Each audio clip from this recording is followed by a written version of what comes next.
Apparently, Dean Ambrose did a boo-boo on last night's Raw. First, he was supposedly facing Nia Jax in a house show, then the match got scrapped. Some sources reported that one of the advertisers with WWE complained about it and didn't want to represent a product that promotes men-on-women violence. WWE loves its advertisers. It happened before with the Fabulous Moolah Battle Royal being changed to only the Women's Battle Royal at WrestleMania. Allegedly, it was Snickers who made the call. But let's go back to Dean Ambrose here. On Monday Night Raw, Seth Rollins had a cringy exchange with Paul Heyman talking about selling his soul and burning Brock Lesnar at WrestleMania. He even used Paul Heyman's line, "It's not a prediction, it's a spoiler."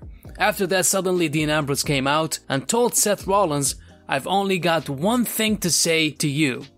Slay the beast." Slay the beast.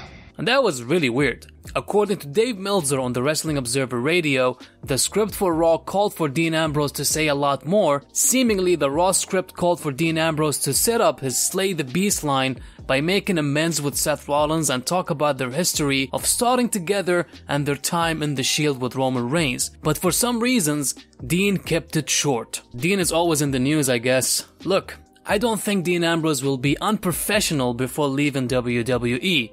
He will do what they tell him to do until his contract is up in April. But if I had to predict what happened here, I say they were short on time, and it wasn't the moment that they told Dean Ambrose to keep it short, and this way they will be able to stretch the story even further between the two. That's not a spoiler, that's a prediction. In other news, Lars Sullivan is nowhere to be found. He is on a leave of absence, according to Uncle Dave, and his time is becoming shorter and shorter by the minute.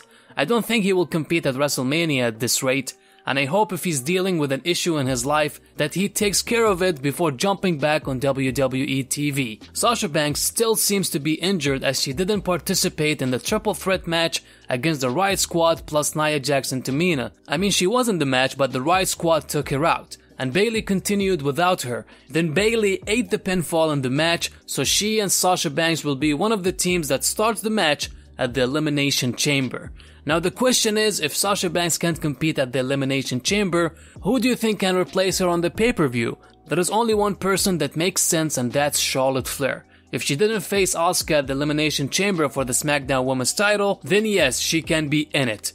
Imagine if Sasha Banks and Bayley, they were supposed to win the women's tag team titles and be the first team who does, making history, but all of that can be taken away because of an injury. Man, that will suck for both girls. But the team of Bayley and Charlotte Flair, that sounds like a lot of fun. Again, I can't imagine Asuka not defending her title at the Elimination Chamber. We barely saw her on TV anyways. She should be on the pay-per-view, come on. Let us know your thoughts about Dean Ambrose's situation in the comments below. Thumbs up if you enjoyed the video. Subscribe to the channel, it will help us a lot.